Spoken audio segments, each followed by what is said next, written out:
Welcome to Nonprofit Profiles. I'm Genevieve Riutort.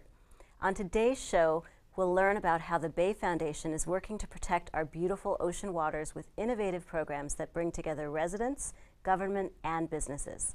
We'll start by hearing about inline water treatment systems for Santa Monica with Victoria Ippolito, the Foundation's Grants and Programs Coordinator. Welcome, Victoria. Hi, welcome. Thank you, Genevieve.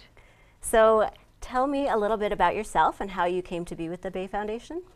Well, I always had an interest in the ocean and protecting it. I loved going to the beach when I was a child, so I got a degree in college in marine biology, and I came out here and learned about the Bay Foundation and all the work they did, and I knew I wanted to be a part of it right from the start. Oh, that's so cool. We've got a marine biologist. Yes. And so tell us about the project, the inline treatment systems. What is that all about? So the project is to catch storm water before it makes its way to the ocean. So what is stormwater exactly? Exactly. Stormwater is all that water when it rains or when people hose down their driveways or wash their cars. All that water that collects and you see running along the curb into those gutters, that is stormwater runoff, and it leads straight to the ocean. And while it's running along the curbs and all the places it's going over, the grasses, it picks up the fertilizers and the pollution along the way, the oils that drip on the street from the cars. Sure, so even just trash. Exactly, yeah. So the inline system is to help prevent some of that polluted stormwater from making its way into the ocean. I see. So what happens to the water? What was happening to the water before the systems started to be put in place, and then what happens now? So before the system's in place, it goes straight into those gutters that you see along the streets, and it goes through underground piping system that leads straight to the ocean. So when you're at the beach, directly. Yeah, there's no treatment at all. So these systems are developed and constructed to help catch that stormwater and actually infiltrate it into the soils.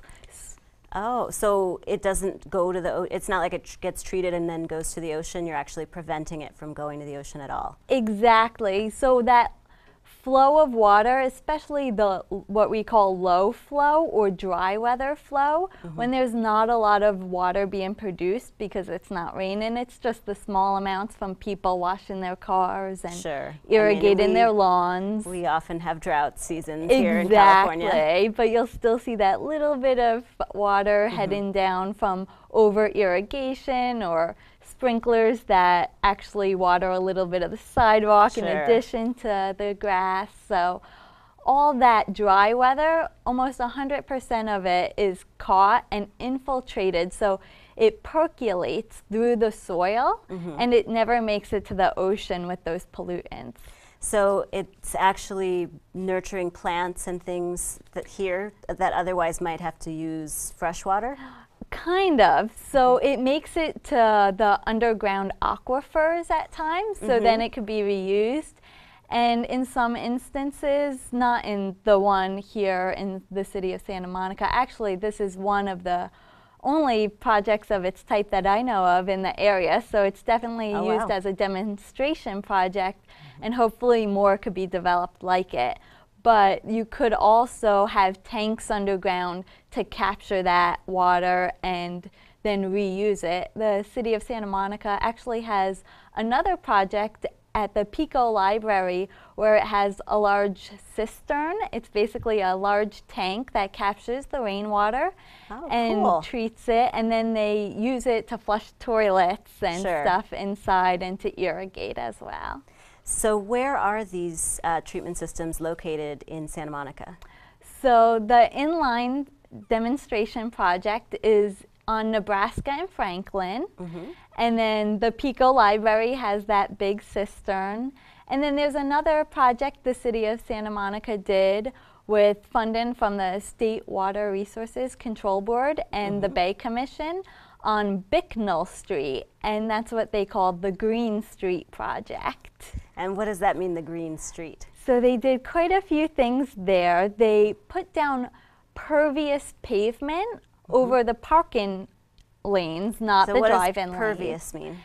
And the water will just seep through the pavement instead of running off. So it's really cool if you're ever on Bicknell Street and you have a bottle of water, you could just pour it and you could see it percolate through the concrete, whereas normally it just runs off. Sure. And you'll see it's textured slightly differently. You wouldn't notice unless you're paying attention, but if you're in the area, you could look in those parking lanes and see that that concrete is a little different, and that's because it's pervious. Oh, that's so cool. And that's only one of the things at Bicknell Street. They also have what are called bioswales, and that's just a fancy term for the planted areas that are actually depressed a little bit. So the water can accumulate in those planted areas and then slowly infiltrate again or percolate into that soil.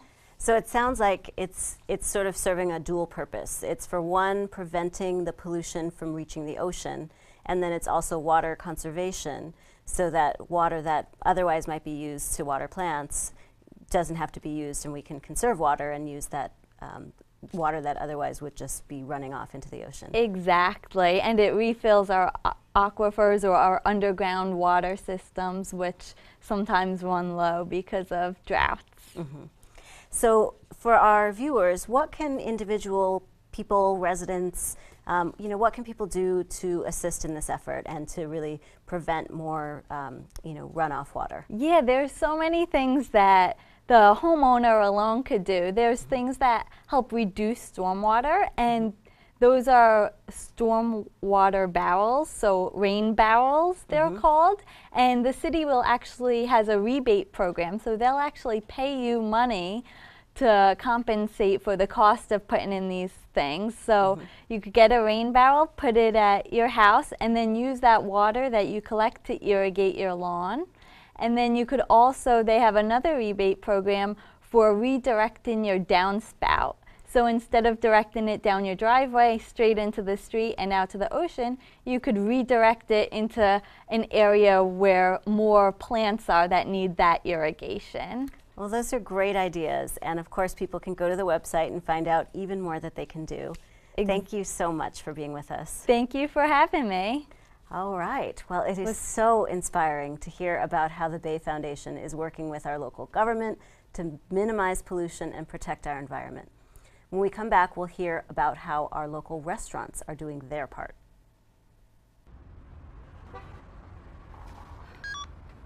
Hey, Mom. Yes, I'm home. Saved you some dinner.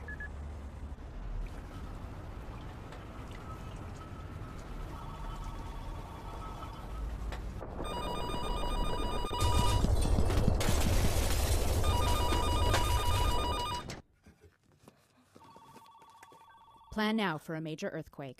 Contact the Santa Monica Office of Emergency Management. Don't be caught in the dark. We are back, and here to talk about the Clean Bay Restaurant Program is Grace Lee. Hi, Grace. Hi. So what is the Clean Bay Restaurant Program? Well, it is a program where we work hand in hand with 7 cities, and one of them being the city of Santa Monica. All right. Where we certify restaurants that go over and beyond the legal requirements for preventing ocean pollution or stormwater pollution. And so what do restaurants have to do to become Clean Bay Restaurant certified? Sure. I'll go into that. First, I want to wow you with some numbers.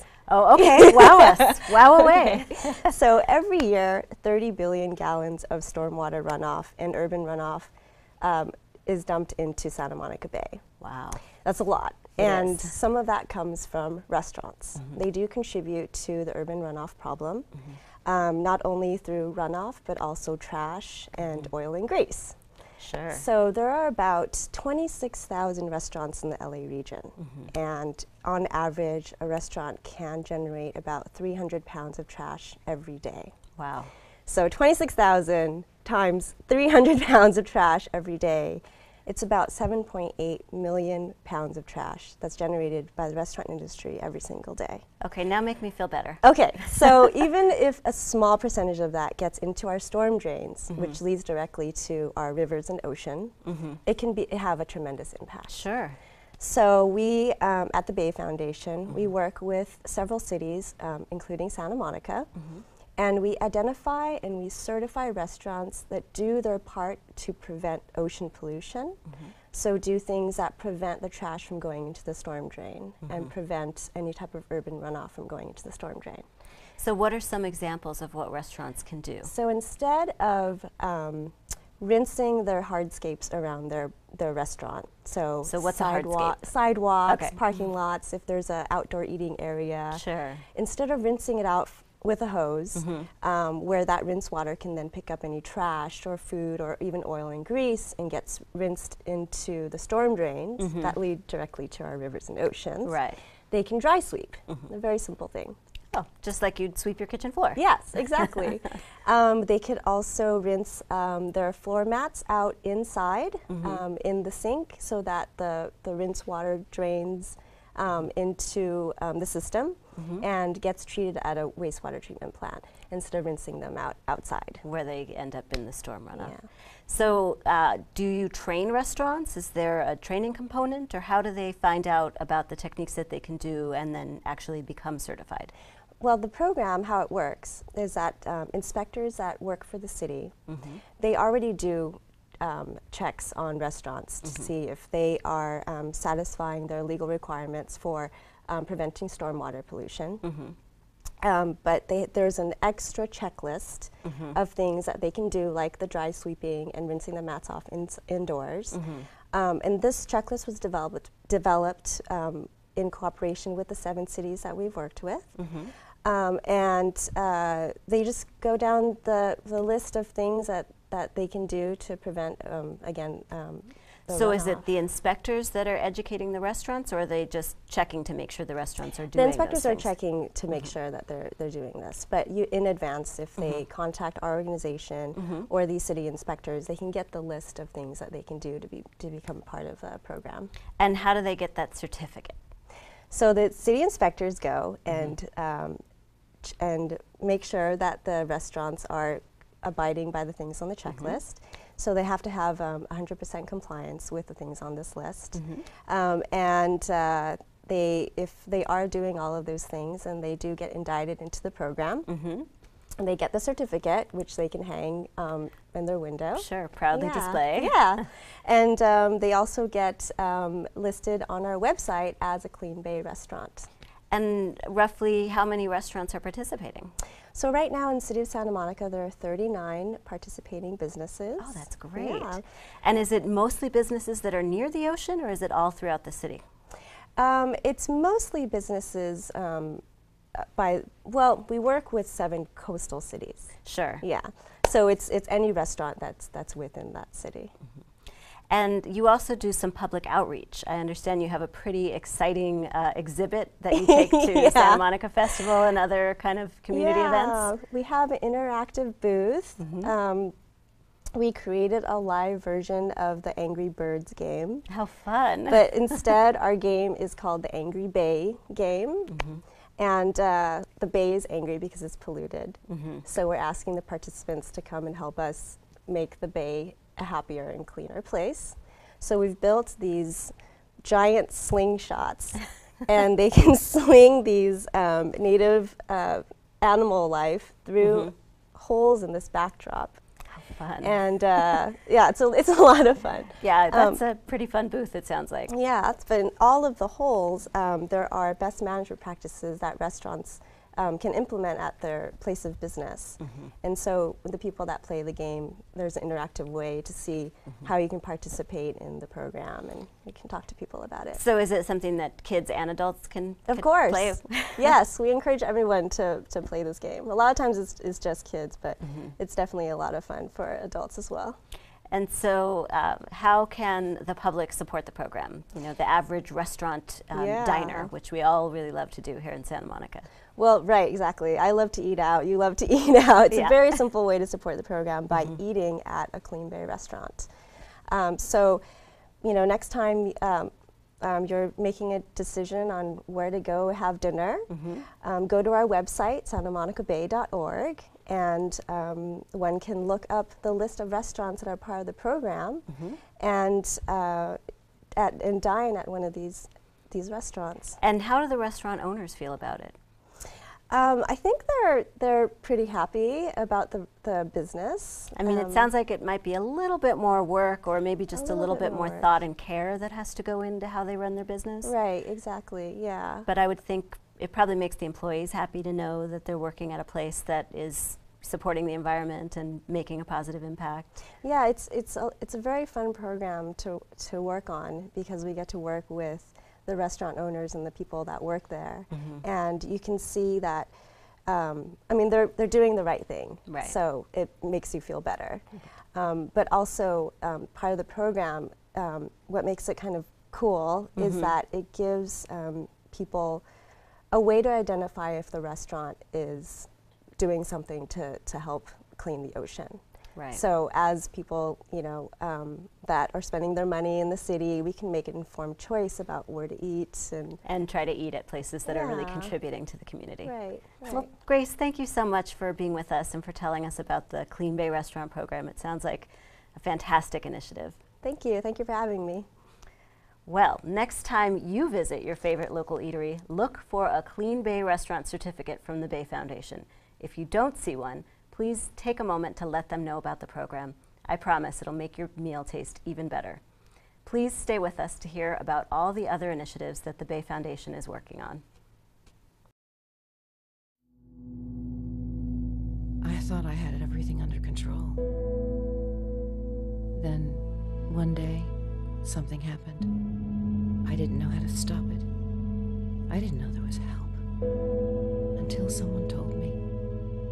Providing access to justice, the Legal Aid Foundation of Los Angeles can help with domestic violence issues, eviction defense, government benefits, immigration, and other civil legal issues.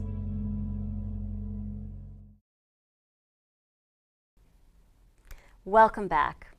Here to provide the big picture on the Bay Foundation's work is its Executive Director, Tom Ford. Welcome. Thank you. So tell me the big picture. What's the overview? It sounds like the Bay Foundation is doing a lot of great work. Yeah, when I think of us and try to put us in place, we serve the watersheds of Santa Monica Bay. So that is the waters that stretch roughly from the port in San Pedro up to the county line. And there's 2.5 million people that live in that area, and we are working on trying to improve their lives, ensure that their environment is healthy, clean, safe, and that it's moving us in a direction that I think most of us want to see. Full of life, clean, ready to enjoy my beach. Exactly. We want to go out and be able to enjoy the ocean and not see those signs that say pollution levels high. Right. It's such an unfortunate thing. If you can imagine walking into your park and going, oh, right, sorry, no picnic today. Right. Oh gosh. The grass is poopy. There's a number of aspects that we have to work on through that. It's a very diverse landscape with mountains and in our industrial centers, commercial centers, residential areas, as well as our beaches and our offshore ocean. And we work very comprehensively through all of that. We work with the public, stakeholders, state agencies, federal agencies. I mean, we heard about you working with restaurants and with the community and with the government. Right. I mean, we all touch the environment every day. And the environment gives so much to us every day that we don't even recognize. Take another breath of air. There it is. And so it is really, our scope as a result is very broad. And how long has the Bay Foundation been in existence? Yeah, the Bay Foundation has had a few iterations, but we've been around serving this community for the past 25 years. Wow. Yeah. Well, it's a good thing, because I bet our waters are a lot cleaner as a result of your work. As a result of ours and many of the folks that we partner with. So there have been great improvements in the infrastructure in our city that have been provided by the city, by the county, all targeting trying to get those signs down, make sure that our beaches are clean and healthy, that the bacteria levels are down, and then trying to build off of that work and make sure that the ecosystems, the fish and the sea grasses and all that other stuff coming back is also a big focus of us. So trying to take advantage of those improvements to now take us back to the next step. And so I know public education is a big part of your work, and I understand that there's a boater education program. Yes, there is. Can you tell me a little bit about that? Yeah. Boaters obviously understand the water, recreate on it. Many of them also have jobs that depend upon the water. We've got our commercial fishermen and the tourists that the boats support. So our boater program is directed to them to give them ways to take care of their boat, maintain their boat, take care of the sewage on their boat in a way that isn't damaging the environment, and giving them the benefit of the knowledge to understand the services that are available to them. And then in places where we've seen, hey, these guys need some extra help, we need some more services in these marinas and harbors, we've gone out, encouraged those agencies that run those places to put in those facilities that are needed.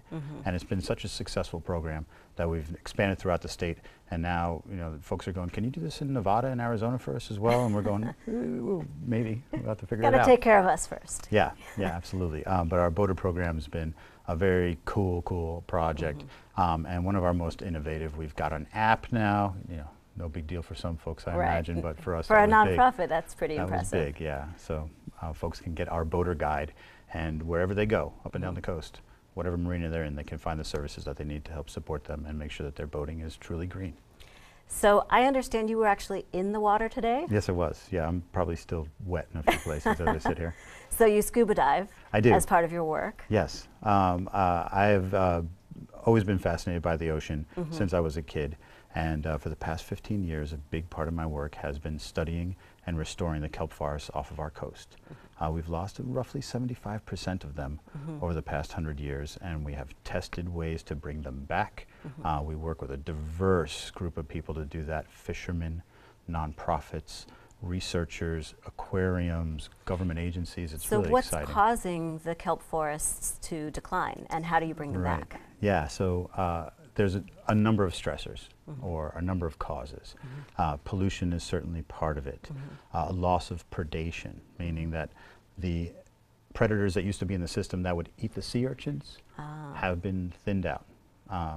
Reduced because the water is no longer clean enough to support them, maybe, or through fishing pressure, we've taken too many lobsters, too many fish, and the sea otter, very notably, out of our system back in the 1850s. Wow. So we've let loose the herbivores. So our urchins are running amok and stripping the forest clean. So essentially, we go in, we remove those urchins from the system, reduce their numbers, and then the kelp comes bouncing right back. Yeah, I understand it happens pretty quickly. It does. I think that's the very exciting part of our project. Giant kelp, the target species that we're interested in, that big brown stuff floating out there on the surface of the ocean that you see when you visit our areas, can grow 2 feet a day. Literally. Wow, 2 feet a day. 2 feet a day. And why are kelp forests important? How do they contribute to the health of the ocean and to our health? Sure. So the way we call them kelp beds, and I like to say that the benefits go beyond the bed. So when the kelp washes up on the beach, right, we've all seen that. Sure. It starts to break apart and fall down in between the sand grains, supports a whole community of animals there. Those animals are fed upon by our migrating birds. So kelp feeds birds. When it's in the ocean, the fish, the sharks, the seals, the birds, again, it's 715 species or so that live in our kelp forests and supported by them. So when we lose our kelp forests, all those animals are, they're homeless. So by putting it back, we can protect those ecosystems that way, and we benefit our fisheries, and we benefit our fishermen, and we support those coastal economies that are so very much a part of our history, and I think a very important part of our future as well. And so what's the status? How are we doing? Yeah, we're How doing much more work is there to be done? Yeah, we've got some more to go. But we are at the beginning of this process right now, the last iteration of it, with this group of people. We cleared about 5 acres of the ocean floor this year, and we do have another 145 to go. Wow, so there's a lot more work to be done. There is, absolutely. And how can our viewers and Santa Monica residents and people who want to care for the ocean, how can they get involved? Well, I think we've gone through a number of our programs here today. So yes, our restaurant program makes a difference. Our boater program makes a difference. The work that we're able to do to encourage green infrastructure, to not only limit our pollutants, but maybe also increase our drinking water supply.